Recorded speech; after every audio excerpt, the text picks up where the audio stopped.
Good morning students, आपका स्वागत है फिर से मेरे यूट्यूब चैनल वीर फिजिक्स क्लासेस में। आज हम बात करेंगे 11th क्लास की फिजिक्स यूनिट नंबर 5 का फर्स्ट चैप्टर, जिसका नाम है centre of mass and rotational motion. इससे पीछे वाली वीडियो में हम डिस्कस कर चुके हैं सेंटर ऑफ मास के बारे में, जो कि बहुत इंपॉर्टेंट आर्टिकल है।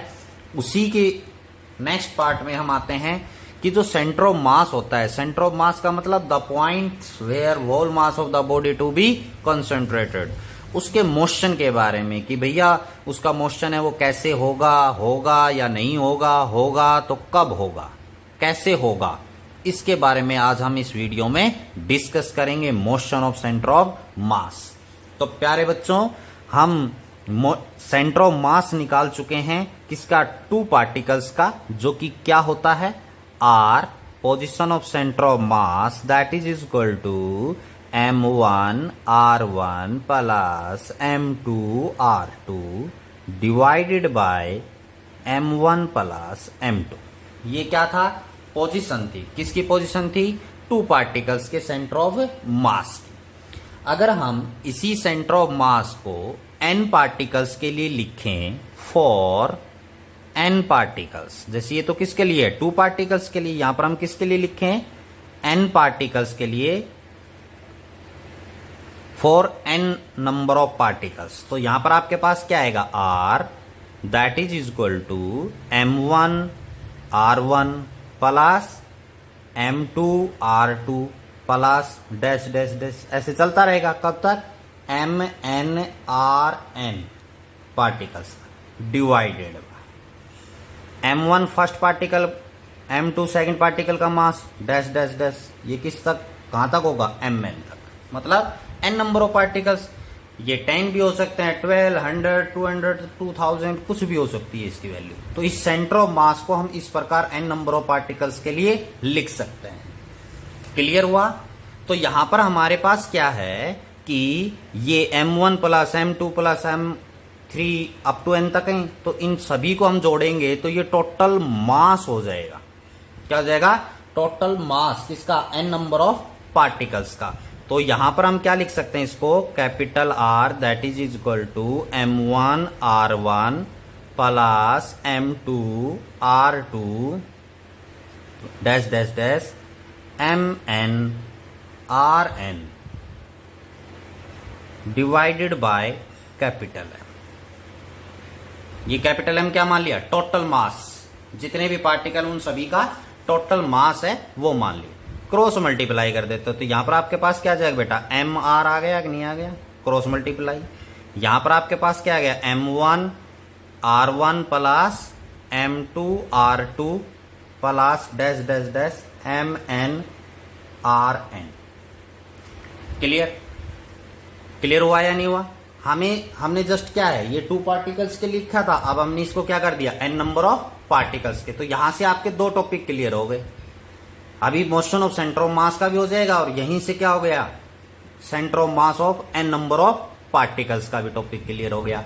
यानी एक तीर से दो निशाने हो गए यहां से। क्लियर। आइए आगे बात करते हैं।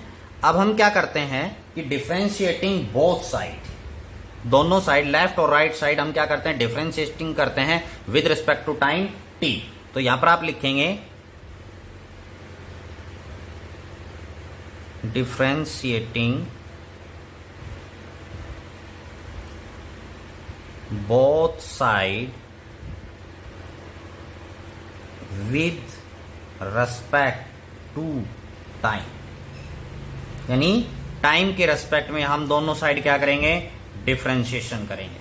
तो यहां पर m constant dr by dt that is equal to, यहां पर भी आपके पास मास क्या है, कांस्टेंट है, तो dr1 divided by dt plus m constant है dr2 divided by dt plus up to n तक, तो ये क्या आ जाएगा, mn drn divided by dt, drn divided by dt। अब प्यारे बच्चों एक बार यहां पर याद कीजिए, dr1 बाई dt किसके बराबर होगा, वेलोसिटी के। r क्या है, position vector, with respect to time change हो रहा है, तो ये क्या बन जाएगी, वेलोसिटी। वेलोसिटी क्या होती है, डिस्प्लेसमेंट अपॉन टाइम, या change of displacement with respect to time is called velocity. तो यहां पर क्या लिख सकते हैं हम इस इक्वेशन को, capital M R D R by D T. आर क्या है, position of centre of mass, तो यहां पर क्या हो जाएगी, टोटल वेलोसिटी, कैपिटल मान लेता हूं इसको V, that is equal to M1 V1 plus M2 V2 plus dash dash Mn Vn। Clear. ये वेलोसिटी फर्स्ट की, ये सेकंड की अप टू एन तक, ये सेंटर ऑफ मास की वेलोसिटी को क्या करेगा, रिप्रेजेंट करेगा। फिर यहां पर हम करते हैं अगेन डिफरेंशिएटिंग, ये पूरी स्पेलिंग लिख लेना, differentiating with respect to time. दोबारा से हम जो है वो डिफरेंशिएटिंग करते हैं इसी इक्वेशन का विद रिस्पेक्ट टू टाइम, तो capital M D V divided by D T that is equal to M1 dV1 divided by D T plus M2 dV2 divided by D T dash dash Mn dVn divided by D T. Clear. तो यहां पर ये क्या कहलाएगा, rate of change of velocity क्या होती है, acceleration के बराबर। एक्सीलरेशन क्या होता है, the rate of change of velocity. तो यहां पर कैपिटल एम, ये कैपिटल वेलोसिटी सेंटर ऑफ मास के लिए ले रहे हैं, इसलिए कैपिटल ए ले लिया। कैपिटल ए क्या हो गया, acceleration of centre of mass. M1 ये क्या हो जाएगा, A1 acceleration of first particle. M2 A2 plus dash dash Mn An vector. Clear. तो ये क्या हो गया, टोटल मास, ये क्या हो गया, एक्सीलरेशन ऑफ सेंटर ऑफ मास, ये फर्स्ट पार्टिकल के लिए, ये सेकंड के लिए, ये थर्ड के लिए। अब आपको पता है कि जो फोर्स होता है वो मास इनटू एक्सीलरेशन होता है बेटा, मास इनटू एक्सीलरेशन। तो ये क्या है, फोर्स, ये क्या हो गया FMA, ये क्या हो गया, टोटल फोर्स। किससे कैसे होगा, M1 A1 ये क्या हो गया, फर्स्ट फोर्स, फर्स्ट पार्टिकल के ऊपर। तो इसको हम लिख सकते हैं MA that is equal to F1, ये क्या हो जाएगा F2 डैश डैश डैश, यहां पर क्या हो जाएगा FN।